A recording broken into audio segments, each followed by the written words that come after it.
Item ಯಾವುದೇ ಇರಲಿ try ಮಾಡಿ ಆಚಿ ಚಿಕನ್ ಮಸಾಲಾ. ರಾಜ್ಯ ಕಾಂಗ್ರೆಸ್ನಲ್ಲಂತೂ ಕುರ್ಚಿ ಬದಲಾವಣೆಯ ಬೇಗೆ ಹೆಚ್ಚಾಗ್ತಾ ಇದ್ದಂತೆ ಎಲ್ಲವನ್ನೂ ಸರಿದೂಗಿಸುವುದಕ್ಕೆ ಎಐಸಿಸಿ ಅಧ್ಯಕ್ಷ ಮಲ್ಲಿಕಾರ್ಜುನ ಖರ್ಗೆ ಮುಂದಾಗಿದ್ದಾರೆ. ಸಿಎಂ ಮತ್ತು ಡಿಸಿಎಂಗೆ ಒಗ್ಗಟ್ಟಿನ ಸಂದೇಶ ಸಾರ್ತಾ ಇದ್ದಾರೆ. ಆದರೆ ಅವರ ಬೆಂಬಲಿಗರು ಮಾತ್ರ ಈ ಗೊಂದಲದ ಬೆಂಕಿಗೆ ತುಪ್ಪ ಸುರಿತಾ ಇದ್ದಾರೆ.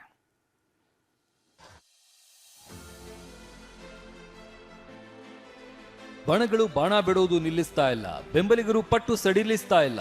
ಡಿಕೆ ಸಿಎಂ ಆಗೋಕೆ ಪ್ರಾರ್ಥನೆ ಬಿಡ್ತಾ ಇಲ್ಲ. ಸಿದ್ದರಾಮಯ್ಯ ಮಾತ್ರ ಹೈಕಮಾಂಡ್ ಧ್ಯಾನ ಮಾಡ್ತಿದ್ದಾರೆ. ಇದರ ಮಧ್ಯೆ ನಿನ್ನೆ ಮಲ್ಲಿಕಾರ್ಜುನ ಖರ್ಗೆ ಕೊಟ್ಟ ಸಂದೇಶ ಕಾಂಗ್ರೆಸ್ನಲ್ಲಿ ಸಂಚಲನ ಮೂಡಿಸಿದೆ.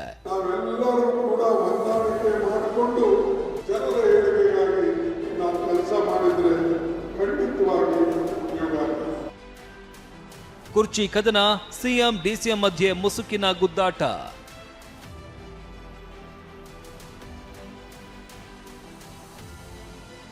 ಭಿನ್ನಾಭಿಪ್ರಾಯ ಬಿಟ್ಟು ಹೊಂದಾಣಿಕೆ ಒಳ್ಳೆಯದು, ಖರ್ಗೆ ಸಂದೇಶ.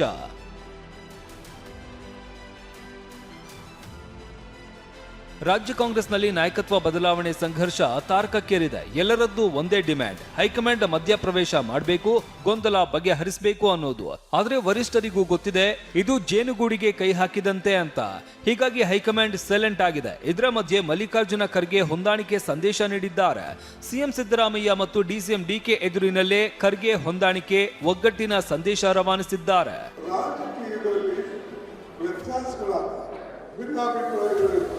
ನಾವೆಲ್ಲರೂ ಕೂಡ ಹೊಂದಾಣಿಕೆ ಮಾಡಿಕೊಂಡು ಜೀವನವನ್ನು ಸಾಗಿಸಿದರೆ ಎಲ್ಲರಿಗೂ ಒಳ್ಳೆಯದಾಗ್ತದೆ.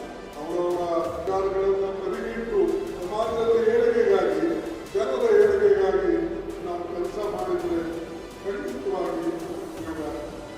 ಇದಿಷ್ಟೇ ಅಲ್ಲ, ವೇದಿಕೆ ಕಾರ್ಯಕ್ರಮದಲ್ಲಿ ಸಿಎಂ ಡಿಸಿಎಂ ಎದುರೇ ಬಸವಣ್ಣನ ವಚನ ಹೇಳಿ ಖರ್ಗೆ ಒಗ್ಗಟ್ಟಿನ ಪಾಠ ಮಾಡಿದ್ದಾರೆ.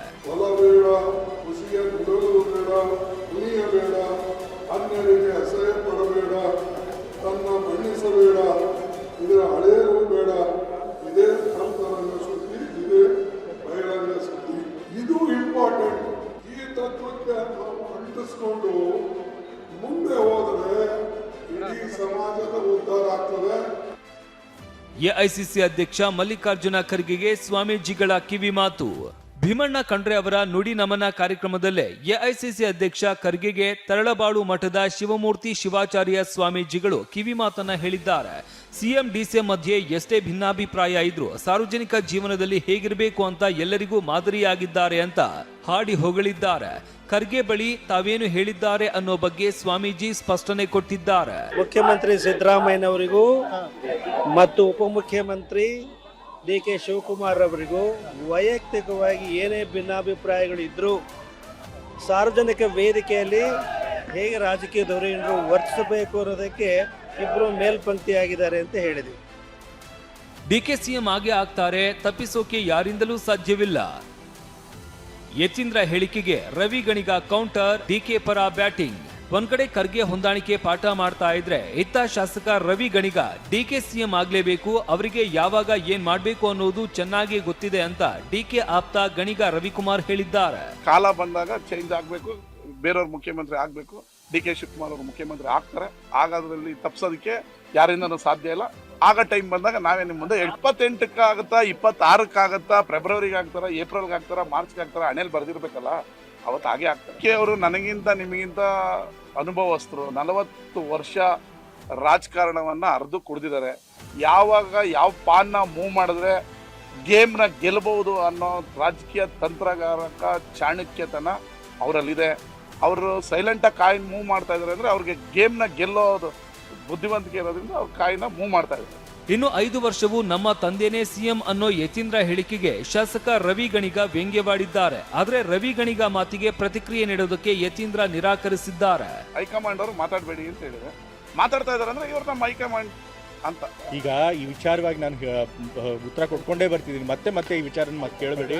ಸೊ ಇದ್ರ ವಿಚಾರವಾಗಿ ಏನು ನಾನು ಹೇಳೋದಕ್ಕಲ್ಲ, ನೋ ಕಾಮೆಂಟ್. ಹೀಗೆ ಮಾಧ್ಯಮದವರ ಮುಂದೆ ಏನು ಮಾತನಾಡಲ್ಲ ಎಂದ ಯತೀಂದ್ರ ಕೊಪ್ಪಳದ ಹೊಸಹಳ್ಳಿಯಲ್ಲಿ ನಡೆದ ಸಾಮೂಹಿಕ ವಿವಾಹ ಕಾರ್ಯಕ್ರಮದಲ್ಲಿ ಹಿಂದುಳಿದ ವರ್ಗದ ಅಸ್ತ್ರ ಝಳಪಿಸಿದ್ದಾರೆ. ಹಿಂದುಳಿದ ವರ್ಗದವರು ಒಗ್ಗಟ್ಟಾದ್ರೆ ರಾಜಕೀಯ ಶಕ್ತಿ ಬರುತ್ತೆ. ಸಿದ್ದರಾಮಯ್ಯ ಅವರು ದೀರ್ಘಾವಧಿ ಸಿಎಂ ಆಗೋದಕ್ಕೆ ನೀವು ಕೊಟ್ಟ ಪ್ರೀತಿನೇ ಕಾರಣ. ಮುಂದೇನು ನಿಮ್ಮ ಆಶೀರ್ವಾದ ಬೇಕು ಅಂತ ಹೇಳಿದ್ದಾರೆ. 7 ವರ್ಷಗಳಿಗಿಂತ ಹೆಚ್ಚು ಕಾಲ ಮುಖ್ಯಮಂತ್ರಿಗಳಾಗಿ ಸಿದ್ದರಾಮಯ್ಯ ಅವರು ಮುಂದುವರಿದ್ದಾರೆ. ಏನಾದರೂ ಈ ಸಾಧನೆ ಮಾಡಿದ್ರೆ ಅದಕ್ಕೆ ನೀವು ಕೊಟ್ಟಂತ ಬೆಂಬಲ ಆಶೀರ್ವಾದನೇ ಕಾರಣ. ಈ ಮುಂದೆನೂ ಕೂಡ ಒಗ್ಗಟ್ಟಾಗಿ ನಿಮ್ಮ ಬೆಂಬಲ ಆಶೀರ್ವಾದನ ಸಿದ್ದರಾಮಯ್ಯ ಅವರು ಕೊಡಿ ಅಂತ ಈ ಭಾಗ ನಿಮ್ಮಲ್ಲಿ ನಾನು ಕೇಳ್ಕೊಳ್ಳೋದಕ್ಕೆ ಇಷ್ಟಪಡ್ತೇನೆ. ಈ ಮಧ್ಯೆ ಸಚಿವರು ಏನೇ ಆದ್ರೂ ಹೈಕಮಾಂಡ್ ಫೈನಲ್ ಅಂತ ತಮ್ಮ ಅಭಿಪ್ರಾಯ ವ್ಯಕ್ತಪಡಿಸಿದ್ರು. ಬಹಳ ಸ್ಪಷ್ಟವಾಗಿ ನಾನು ಹಿಂದೆನೂ ಹೇಳಿದ್ದೀನಿ, ಇವತ್ತು ಹೇಳ್ತಾ ಇದ್ದೀನಿ, ಅಂಥದ್ದು ಏನಾದರೂ ಇದ್ರೆ ವರಿಷ್ಠರು ಕರೆಸಿ ನಮ್ಮ ನಾಯಕರನ್ನ ಮಾತನಾಡ್ತಾರೆ. ಎಲ್ಲನೂ ಹೈಕಮಾಂಡ್ ಅಂಗಳದಲ್ಲಿದೆ ಅಂತ ಮುಖ್ಯಮಂತ್ರಿಗಳು ಹೇಳಿದ್ದಾರೆ, ಉಪಮುಖ್ಯಮಂತ್ರಿಗಳು ಹೇಳಿದ್ದಾರೆ, ಖರ್ಗೆ ಸಾಹೇಬರು ಹೇಳಿದ್ದಾರೆ. ಹೈಕಮಾಂಡ್ ಇದನ್ನು ತೀರ್ಮಾನ ಮಾಡಬೇಕು. ಪದೇ ಪದೇ ಇದರ ಪ್ರಸ್ತಾಪ ಆಗೋದು ಆರೋಗ್ಯಕರವಾಗಿಲ್ಲ ಅಂತ ನಾನೀಗಾಗಲೇ ವರದಿ ಮುಗಿಸಿದ್ದೀನಿ. ನೀವೇನು ತೀರ್ಮಾನ ಮಾಡ್ತೀರೋ ಬೇಗ ತೀರ್ಮಾನ. ಶ್ರಮಕ್ಕೆ ತಕ್ಕ ಪ್ರತಿಫಲ ಸಿಗೋ ನಿರೀಕ್ಷೆಯಲ್ಲಿ ಡಿಸಿಎಂ ಡಿಕೆಶಿ ಇದ್ರೆ, ಇತ್ತ ಮಲೆ ಮಹದೇಶ್ವರ ಬೆಟ್ಟಕ್ಕೆ ಡಿಸಿಎಂ ಡಿಕೆಶಿ ಪತ್ನಿ ಉಷಾ ಭೇಟಿ ಕೊಟ್ಟು ವಿಶೇಷ ಪೂಜೆ ಸಲ್ಲಿಕೆ ಮಾಡಿದ್ದಾರೆ. ಬೇಡಿದ ವರ ನೀಡುವ ಮಲೆ ಮಾದಪ್ಪನ ದರ್ಶನ ಪಡೆದ ಡಿಕೆಶಿ ಪತ್ನಿ ಬಳಿಕ ಸಾಲೂರು ಮಠಕ್ಕೆ ಭೇಟಿ ಕೊಟ್ಟು ಶ್ರೀಗಳ ಆಶೀರ್ವಾದ ಪಡೆದಿದ್ದಾರೆ. ನಾಯಕತ್ವದಲ್ಲಿ ಆಗ್ತಾ ಇರುವ ಬೆಳವಣಿಗೆಯನ್ನೇ ಹೈಕಮಾಂಡ್ ಗಮನಿಸ್ತಾ ಇದೆ. ಕೈ ಮನೆಯಲ್ಲಿನ ಬೆಳವಣಿಗೆ ನೋಡ್ತಾ ಇದ್ರೆ ನಾಳೆ ನಂತರ ಕ್ಲೈಮ್ಯಾಕ್ಸ್ ಬಿರುಗಾಳಿ ಬೀಸುತ್ತಾ ಅನ್ನೋ ಕುತೂಹಲ ಎಲ್ಲರಿಗೂ ಕಾಡ್ತಿದೆ. ಬೆಂಗಳೂರಿನಿಂದ ಈರಣ್ಣ ಬಸವ, ಮಂಡ್ಯದಿಂದ ದಿಲೀಪ್ ಜೊತೆ ಶಿವಕುಮಾರ್, TV9 ಕೊಪ್ಪಳ.